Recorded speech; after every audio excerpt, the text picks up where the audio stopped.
Kamerator. Kami dari kelompok 4. Selamat menyaksikan. Bye-bye.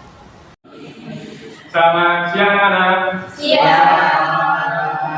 Gimana kabarnya hari ini anak? Baik. Sebelum bilang, nanti kalau saya bilang gimana kabarnya hari ini, anak-anak boleh bilang semangat. Yes, bisa ya? Bisa. Oke. Gimana kabarnya hari ini anak? Semangat. Oke, pada semangat ya. Jadi hari ini sebelum kita memulai pembelajaran kita, alangkah baiknya kita berdoa dulu. Yang memimpin doa siapa? Boleh, kakak silakan dipimpin. Oke, sebelum memulai pelajaran hari ini, alangkah baiknya kita berdoa menutup tema masing-masing. Berdoa dalam hati, mulai.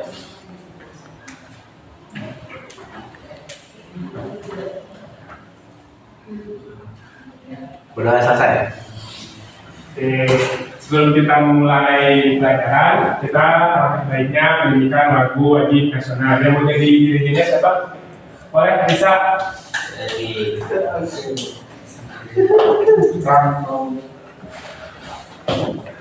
Oke, anak-anak kita mau nyanyi lagu apa ya? Pancasila ya, siap? Bisa? Siap. Oke, 1, 2. kita berdiri gak? Boleh berdiri teman-teman. Oke, jadi lagu Garuda Pancasila ya. 1, 2, 3. Garuda Pancasila, aku mendukungmu.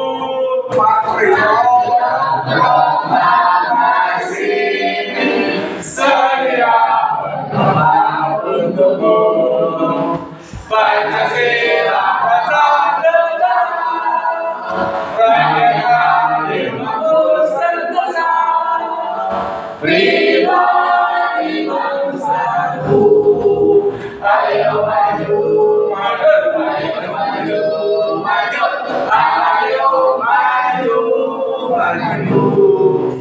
Sebelum kita mulai pembelajaran kita, alhamdulillah kita absen dulu ya.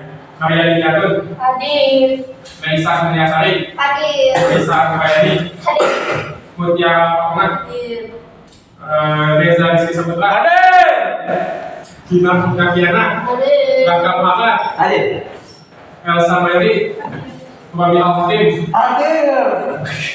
Andika, siap hadir. Oke, anak-anak, 2 minggu sebelumnya kita sudah membahas tentang teks iklan. Kali ini kita akan membahas lebih dalam lagi tentang teks iklan ya. Oke.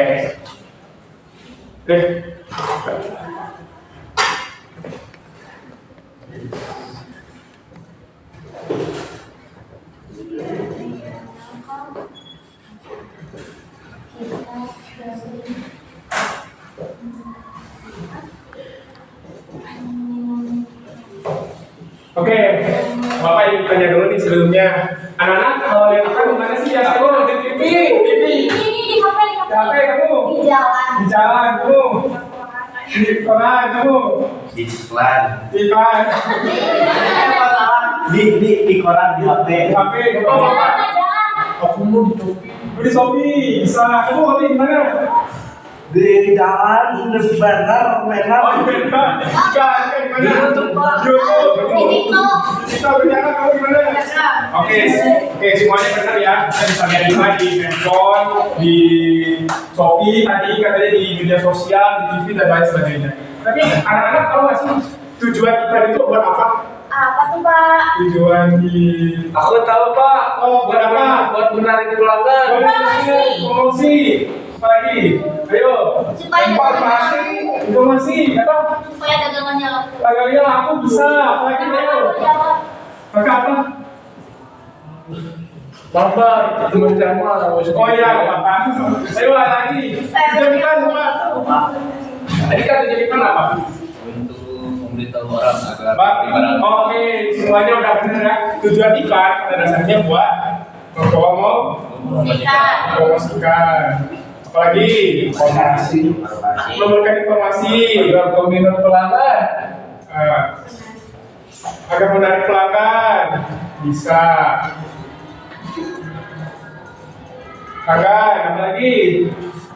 dan sebagainya Ya, menawarkan produk. Oke. Yang dijelasin semua teman-teman semuanya benar. Memang iklan itu untuk mempromosikan, untuk memberi informasi, untuk menarik pelanggan, sama menawarkan sebuah produk. Ini yang namanya teks iklan. Yang dulu ya.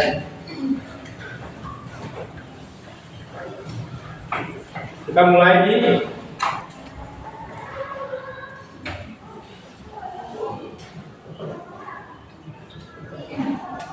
Oke, pengertian iklan itu apa sih? Kalau teman-teman tahu apa sih yang anak-anak ketahui tentang iklan? Ayo, pengertian iklan ya. ya, yang tahu aja lah. Yang buat apa sih iklan itu tadi yang dijelasin ke anak-anak apa? Mempromosikan, ya, betul Kak Alisa. Pengertian iklan adalah sebuah teks, ya, teks yang digunakan Untuk memperkenalkan benar, Maria, ya, memperkenalkan Barang atau jasa. barang atau Jasa. jasa. kepada masyarakat Indonesia, Ya, kayaknya kepada masyarakat kepada Indonesia. masyarakat semuanya. Iya, iya. Iya. Wow. Masyarakat Dunia. kepada semua masyarakat aja ya. Ya. Jadi pengertian iklan itu adalah sebuah teks yang digunakan untuk menggunakan barang dan jasa serta untuk membujuk agar masyarakat tertarik. Juga pengertian iklan bisa diartikan sebagai mengedukasi Masyarakat. masyarakat. Seperti apa mengedukasi masyarakatnya? Bisa yang lagi rame ini apa? Judo. Jodoh. Ada Nah ini ada slot, ada kartu, apalagi yang mengedukasi masyarakat. Jangan membuang sampah sembarangan. Membuang sampah sembarangan. Apalagi dilarang merokok. Dilarang parkir. Dilarang parkir sembarangan. Dilarang kencing sembarangan. Aku mau bertanya dong. Bentar ya. Dilarang apa tadi? Kencing sembarangan.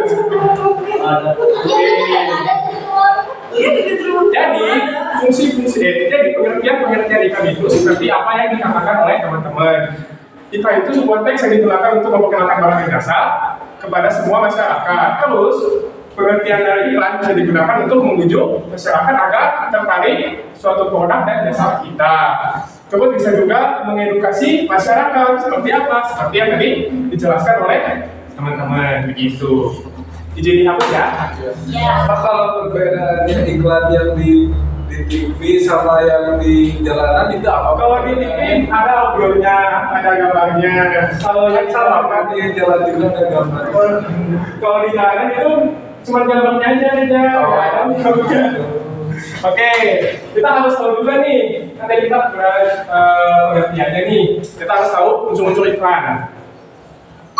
Nah, unsur iklan. Oke, yang pertama ada sumber. Nah, sumber itu adalah orang yang memasang iklan. Contohnya kayak teh botol sosro. Teh botol sosro yang masang iklannya kan pasti otomatis. Oke, kita tadi udah tahu ya pengertian iklan. Kita harus tahu juga dong unsur-unsur iklan itu ada apa aja sih? Yang pertama ada sumber.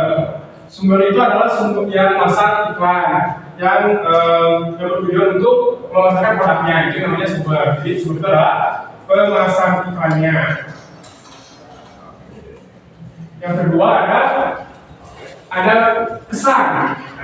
Pesan itu apa? Pesan yang ingin disampaikan, dari sebuah iklan itu seperti apa? Bisa ingin mengedukasi masyarakat, tentu pasti pesannya adalah mengedukasi masyarakat. Kalau misalnya ingin menawarkan produk, tentu pasti menawarkan produk. Jadi pesan itu adalah yang ingin disampaikan. Oke, bisa dimengerti ya.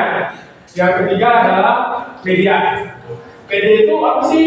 Media itu adalah media yang ingin diiklan itu pakai media apa? Bisa pakai media cetak, bisa media elektronik, bisa di sosial media, dan lain sebagainya. Jadi kalau misalnya kita mau membuat iklan, harus ada namanya medianya dulu. Yang keempat adalah penerima. Nah, penerima itu adalah tujuan yang mau diiklankan itu siapa, sasaran yang mau diiklankan itu siapa.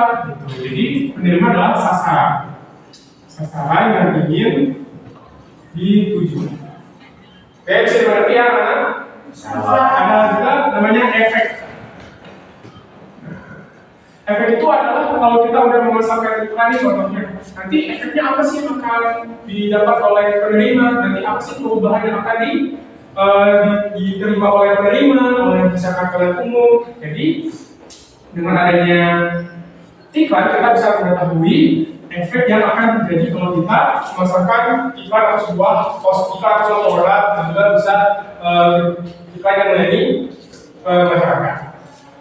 Perubahan yang terjadi. Setelah kita udah tahu efeknya, kita juga harus berikan ada namanya umpan balik. Umpan balik itu adalah tanggapan. Nah, gitu. Setelah kita udah pasangin iklan, kita udah tahu sumbernya di mana, lalu kita tahu pesan yang disampaikan seperti apa. Terus media yang disampaikan, media kita udah sumbernya itu udah ada nih. Terus kesannya udah ada. Terus apa saja namanya media yang kita sebarkan melalui media apa. Terus langsung juga penerbangannya siapa yang akan menjadi sasaran itu. Kalau udah semuanya ini dari penerima ya, kita udah tahu efek yang akan terjadi apa dan umpan baliknya seperti apa. Seperti itu teman-teman.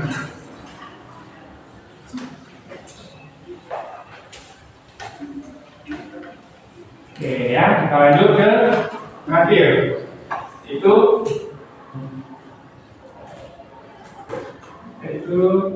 tentang anak-anak juga udah tahu nih unsur-unsur itu. Jadi apa aja unsur-unsur itu apa aja? Ada sumber, pesan, media, penerima, efek sama umpan balik. Nah kita harus tahu juga nih kaidah-kaidah pembahasannya apa aja yang ada di dalam iklan.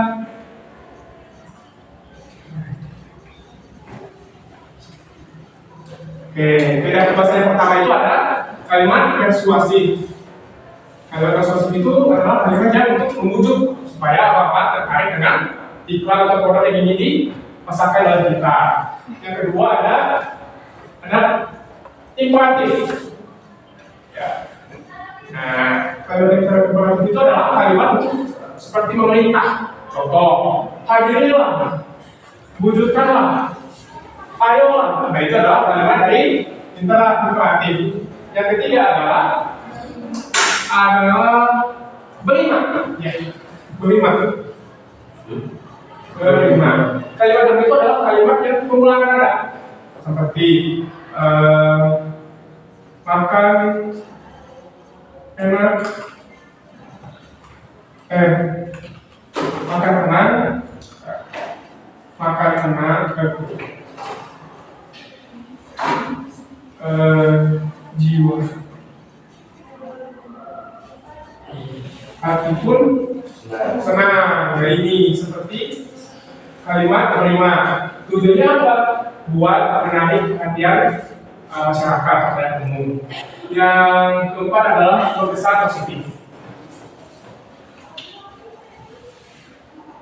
Kesan positif. Tentu kalau dinamikakan tentu harus ada kesan yang positif. Agar apa? Agar iklan yang kita hasilkan itu menghasilkan positif bagi masyarakat dan bisa diterima juga oleh masyarakat. Dan yang kelima itu adalah ringkas. Ringkas. Ya, kalau kita membuat iklan, kita harus membuat iklan itu ringkas. Masa iklan panjang-panjang dari penjelasan segala sampai produk itu dibuat kan capek ya kita kalau katanya. Kalau kita ringkas, kita tahu nih produk yang akan dipasarkan itu apa, tujuannya apa, kata-kata yang ingin disampaikan itu apa. Itu yang terakhir adalah Yang terakhir adalah fakta. Tentu dong kalau misalnya kita membuat iklan, kita harus desain dengan namanya contoh, masa kalau misalnya kita jual kebab saus tomat misalkan, tapi yang kita pesankan malah kebab rasa melon, itu kan aneh ya. Terus lagi ada misalnya sabun wanginya rasa kayak strawberry, tapi yang kita ada adalah sabun wanginya wangi jengkol, kan nggak masuk akal gitu ya. Jadi maka dari itu kita kalau kita sadar namanya fakta, apa yang kita rasakan itu juga fakta apa yang kita rasakan. Oke. Terakhir teman-temannya, jadi saya ini bakal minta kalian buat tes iklan apa aja. Jadi tugasnya adalah kalian dibagi dua kelompok buat poster iklan. Iklannya bebas. Bebas berarti kalau misalnya di iklan ormas gak apa-apa. Berarti ada tujuannya. Iklan bebas. Oke, iklannya bebas. Nanti dipresentasikan. Alasan pembuat ini. Yang dipresentasikan itu adalah alasan, tujuan, alasan sama tujuan belajar.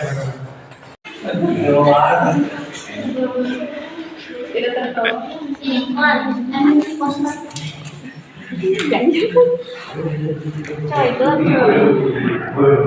Coy, Iya buat poster teh. Ya.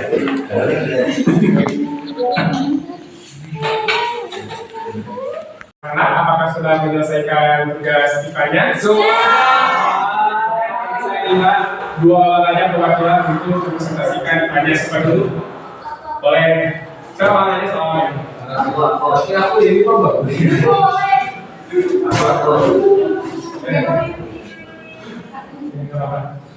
Oke teman-teman, ini aku udah bikin itu ya. Ini ikannya tuh mie ayam with dimsum ya. Dan itu tujuannya itu Untuk menarik. pelanggan tentunya ya. Kalau ikan itu dia Ini bagus kalau menarik itu ini. bukan seperti itu kan. Otomatis orang-orang kalau melihat ini tuh kayak wah, dari gambarnya juga kan udah kelihatan kan enak gitu kan, menarik gitu ikannya begitu. Apalagi itu mie ayam with dimsum itu jarang ya. Terus di sini tuh aku ada slogannya itu rasakan kelezatan di setiap kita. Terima kasih. Baik, untuk kalian dulu. Yang mau presentasikan IPA-nya siapa? Aku boleh nggak? Yang tadi iklannya. Boleh, silakan. Satu lagi siapa yang mau presentasikan IPA-nya? Oke, silakan presentasikan untuk IPA-nya. Dulu. Aku yang dulu sih. Silakan dulu. Kami ini mau Oke, siap. Oke, teman-teman. Jadi di sini aku mau menjelaskan tugas dari Pak Kapolres ya, disuruh buat poster dari iklan. Nah di sini aku buat poster tentang produk pisang dari ibu saya ya. Alasan saya buat dulu tentunya saya ingin menarik pelanggan untuk membeli produk ini. Terus tujuannya untuk menarik pelanggan, terus juga agar produk ini bisa jual habis. Terima kasih. Oke. Kita mulai kita bahwa iklan itu digunakan untuk menawarkan apa tadi teman-teman? Produk. Serta tujuan iklan adalah digunakan sebagai mengedukasi Masyarakat untuk siapa teman-teman? Anak-anak? Masyarakat. Oke, udah dicukupkan ya sampai saat ini dulu. Untuk tugas minggu depan nanti anak-anak membuat poster yang bertemakan kawan layanan masyarakat. Oke, sebagai penutup yang mau berdoa untuk yang memimpin doa kali ini siapa ya? Aku aja Pak. Oh Dika, ini nama apa nih? Dika aja, boleh Dika dulu deh. Sebenarnya itu mah Langsung aja.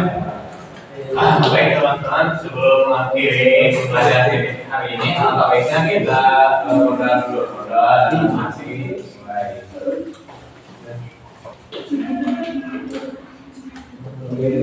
Selesai. Beri salam.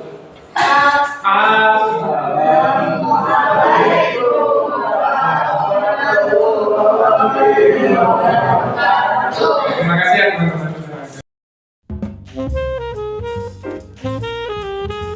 Pada simulasi kali ini, kami dari kelompok 4 akan menerapkan pembelajaran berbasis proyek atau PJBL dengan materi, teks iklan, slogan, dan poster. Melalui pendekatan PJBL, siswa diajak untuk tidak hanya memahami teori, tapi juga mempraktikkan keterampilan kreatif mereka dalam menciptakan teks iklan dan poster yang efektif. Simulasi ini kita memulai dengan menjelaskan bahwa teks iklan, slogan, dan poster adalah bentuk komunikasi yang berfungsi untuk mempengaruhi audiens.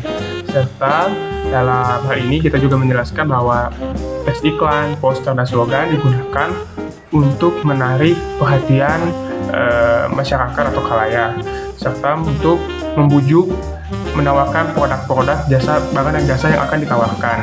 Jadi siswa tidak hanya belajar konsep ini secara teori, tapi saya melibatkan siswa untuk membuat teks iklan dan poster berdasarkan topik yang telah ditentukan.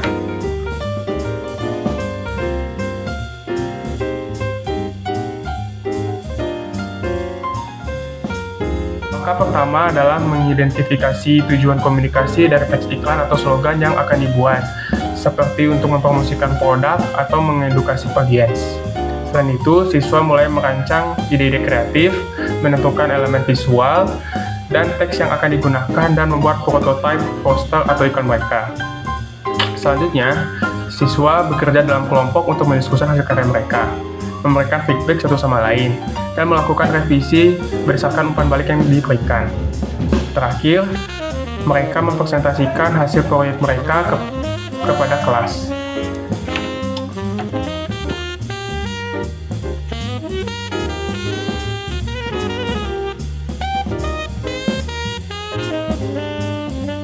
Hasil dan manfaat dari proyek PJBL ini adalah yang pertama, siswa belajar cara menulis teks iklan yang persuasif, membuat slogan yang menarik, dan mendesain poster yang efektif. Selain itu, mereka juga belajar berkolaborasi, berkomunikasi, dan mengevaluasi karya satu sama lain. Ini adalah keterampilan yang sangat penting untuk mereka miliki di dunia nyata.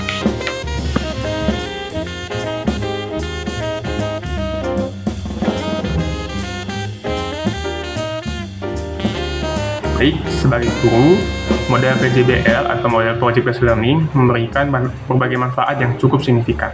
Yang pertama, metode ini membantu kami menciptakan pembelajaran yang lebih bermakna dan relevan.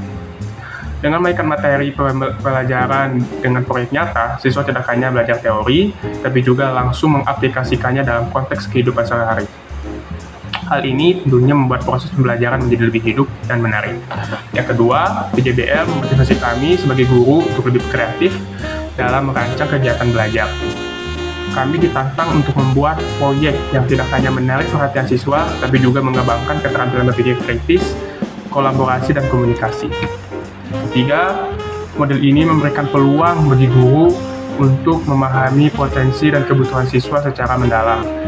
Dengan mengamati berbagai siswa bekerja dalam kelompok atau menyelesaikan proyek, kami bisa mengenali kekuatan dan kelemahan mereka, sehingga bisa bermanfaat memberikan bimbingan yang lebih personal. Keempat, PJBL juga membantu kami untuk terus belajar dan berkembang. Proses perencanaan, pelaksanaan, dan evaluasi proyek mendorong kami untuk selalu mencari inovasi baru dalam pembelajaran. Pada akhirnya, metode ini tidak hanya bermanfaat bagi siswa, tapi juga memperkaya pengalaman kami sebagai pendidik yang terus beradaptasi dengan kebutuhan zaman.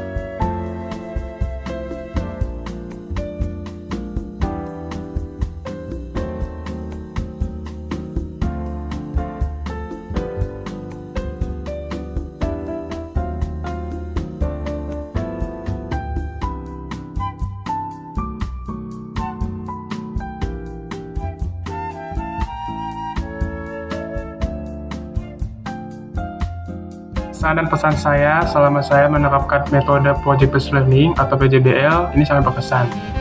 Karena melalui model ini kami benar-benar belajar bagaimana merancang pembelajaran yang aktif, serta kolaboratif dan relevan dengan dunia nyata. Kesan terbesar saya sebagai guru adalah metode ini mendorong siswa untuk lebih berpikir kritis, kreatif, baik dalam materi maupun melibatkan siswa dalam setiap langkah pembelajaran. Tantangan setiap menyusun skenario, proyek yang memastikan siswa tetap terarah, justru menjadi bagian yang paling berharga untuk kami pelajari. Kami menyadari bahwa PJBL ini bukan hanya sekedar metode, tetapi juga salah satu pendekatan yang mengutamakan proses pikir kritis, kerjasama yang sangat dibutuhkan dalam pendidikan masa kini. Pesan kami, mari kita terus berinovasi sebagai calon pendidik untuk menciptakan pembelajaran yang sangat bermakna. Dengan ini kami percaya bahwa siswa tidak hanya belajar teori, melainkan mengaplikasikan pengetahuan mereka dalam kehidupan sehari-hari. Terima kasih.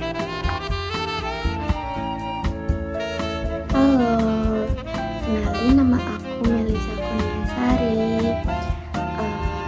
Kesan aku untuk pembelajaran Pak Stefanus kemarin tentang materi teks iklan itu seru. Karena yang pertama kita nyanyi lagu Garuda Pancasila dulu, baru ke materi. Di materinya juga Pak Stefanus tuh asik ngejelasinnya, terus ngasih tahu tentang unsur teks iklan. Jadi kita tahu sebelum bikin teks iklan tuh harus ada unsur-unsurnya juga ternyata. Terus ada kaidah kebahasaannya. Nah, udah ngasih tahu itu Pak Stefanus tuh ngasih tugas project, disuruh bikin tentang poster teks iklan.